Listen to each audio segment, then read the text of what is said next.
احذر احذر من أسباب الغفلة. احذر من أسباب الغفلة، فالموت يجيء بلا مهلة.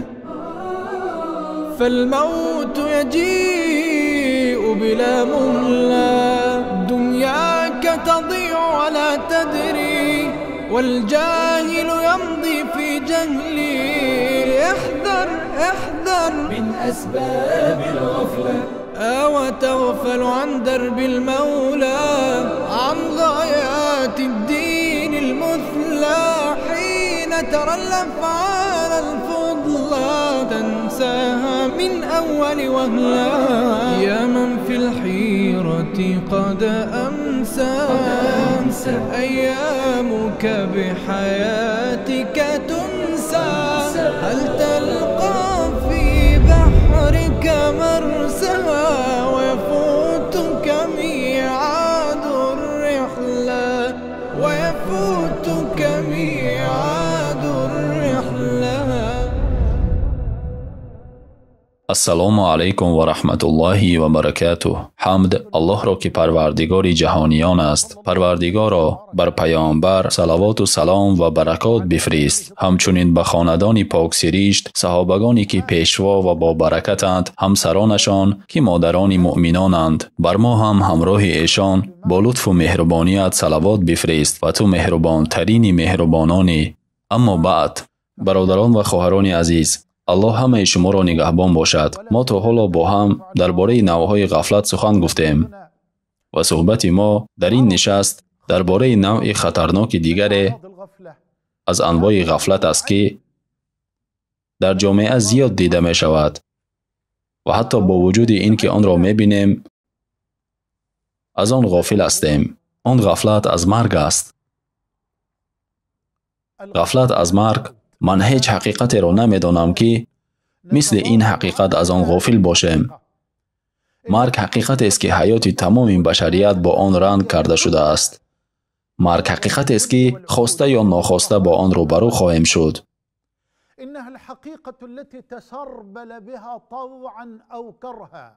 هم گناهکاران و هم اطاعتکاران، هم کافران و هم مؤمنان، حتی رسولان و انبیان از جام مرگ را نوشیدند. مرگ حقیقت است که در تمام زمانها و مکانها به گوش تمام شنوندگان و به عقل هر مفکر اعلام میکند که هیچ کس بجز پروردگار زنده که هرگز نمیمیرد باقی نیست. الله میفرماید هر کی بر روی زمین است فانی شود و پروردگار تو که خداوند بزرگی و اکرام است باقی بماند. هر چیز هلاک شونده است مگر او. الله به پیشوای مردم و حبیب خویش فرموده است و پیش از تو به هیچ آدمی همیشه بودن را ندادیم. آیا اگر تو بمیری آنها همیشه باشندگانند؟ هر شخص چشنده مرگ است و شما را به طریق امتحان به سختی و آسودگی مبتلا میکنیم و به سوی ما بازگردانیده میشوید. الله تعالی میفرماید و به راستی سختی مرگ بیاید، این است آنچه از آن کناره میکردی.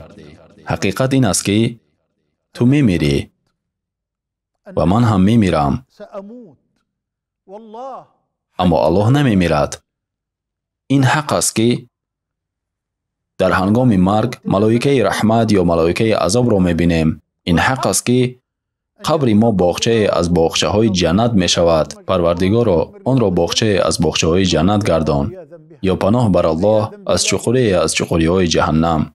مرگ همون چیزی است از آن کناره می گرفتی، یعنی می گریختی و فرار می کردی. وقتی بیمار می شدی از ترس مرگ به نزد طبیب می رفتی. وقتی گرسنه می شدی از ترس از گرسنگی نمردن به سوی طعام می رفتی. وقتی تشنه می شدی از ترس از تشنگی نمردن به سوی نوشاکی می رفتی. بعد چی؟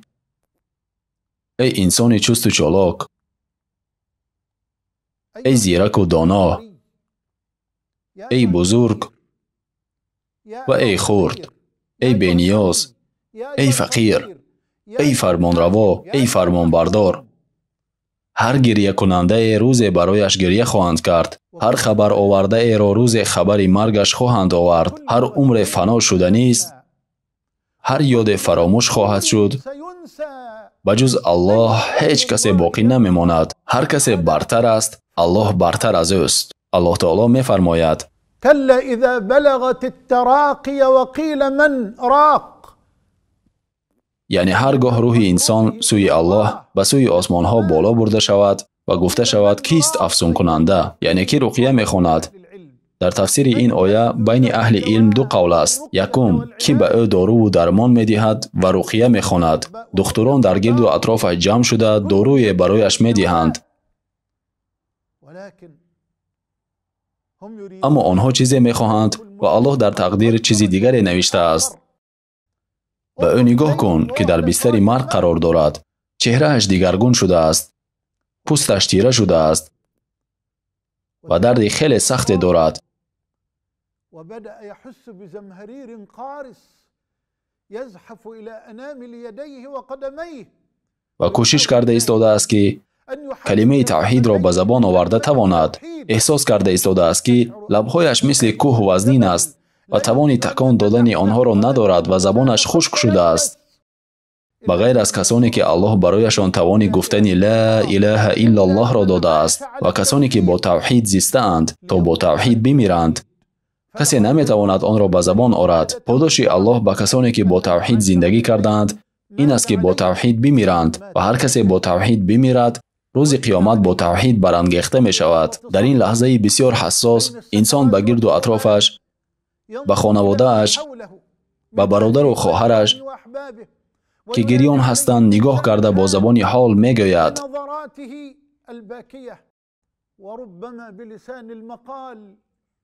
عزیزانم، برادران و خواهرانم، فرزندانم، مرا تنها نگذارید.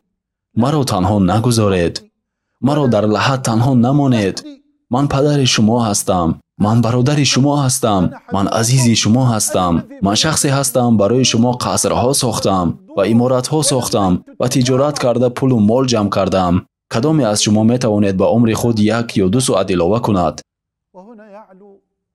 سخن الله را گوش کنید. وقتی که روح بنای گلو رسد و شما در آن وقت می‌بینید و ما به او نسبت به شما نزدیکتریم ولیکن نمی‌نگرید. پس اگر غیر جزا داده شدگان هستید، اگر راستگوی هستید، چرا روح را باز نگردانید؟ و اما اگر آن مرده از نزدیک کردگان بارگاه الهی باشد، پس راحت و گل و خوشبوی و بستان نعمت از آن اوست. و اما اگر از اهل سعادت باشد، پس تو را که از اهل سعادت سلامت است. و اما اگر از دروغ شمارندگان گمراه باشد، پس برای او مهمانی از آب گرم است و در آوردن به دوزخ است. هر آینه این خبر راست و یقین است. پس نام پروردگار بزرگ خود را به پاکی یاد کن. ای انسانی که از مرگ غافل هستی، بیا آماده شو. به پروردگار کعبه قسم که مرگ ناگهان می آید. ای گناهکار، گناهانت را به خاطر آور. اگرچند تو آنها را فراموش کرده ای، 2 ملکی که در پیشت هستند فراموش نمی کنند، بلکه آنها را ثبت می کند در حالی که تو بی‌پروا هستی. جانی که به تو داده شده است امانت است. روز این امانت از تو گرفته می شود. دنیایی که تو فریفته اش گشته ای در حقیقت سرای است که فنا شونده است. دانسته باش که شب و روز نفس‌های می باشند که ما می کشیم. چقدر خوب است که سخنانم را با این سخنان بلیغ و جامع پیامبر صلی الله علیه و سلم به آخر رسانم. چیزی که از بین برنده لذت هاست، یعنی مرگ را بسیار یاد کنید. فرمودند هر کس دیدار الله را دوست داشته باشد، الله دیدار او را دوست می دارد. و هر کس دیدار الله را دوست نداشته باشد، الله نیز دیدار او را دوست نمی دارد. عایشه رضی الله عنها گفتند اگر مقصدتان دوست نداشتن مرگ است، پس همه ما مرگ را دوست نمی داریم. آن حضرت صلی الله علیه و سلم فرمودند این خیل نیست. به انسان مؤمن هرگاه نوید رحمت، خوشنودی و بهشت داده شود، ملاقات الله را دوست می دارد.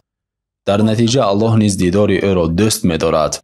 ба инсони кофир ҳар гоҳ хабари азобу хашми илоҳӣ дода шавад, дидори Аллоҳро нописанд медонад ва Аллоҳ низ дидорашро дӯст намедорад. Ё Аллоҳ, бо раҳматат хотимаи ҳамаи моро бо имон бигардон. Салому дуруд ва баракоти Аллоҳ бар паёмбарамон Муҳаммад ва бар хонавода ва асҳоби эшон бод. Вассалому алайкум ва раҳматуллоҳи ва баракатуҳ.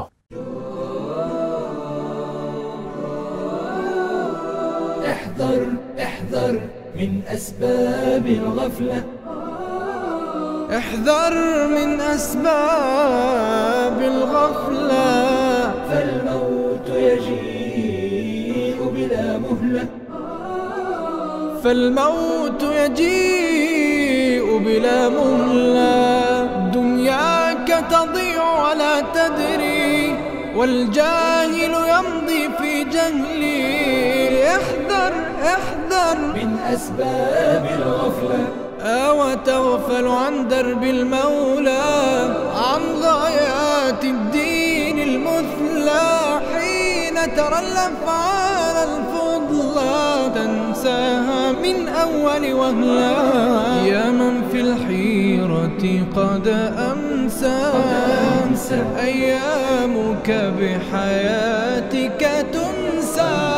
هل تلقى في بحرك مرسى، ويفوتك ميعاد الرحلة، ويفوتك ميعاد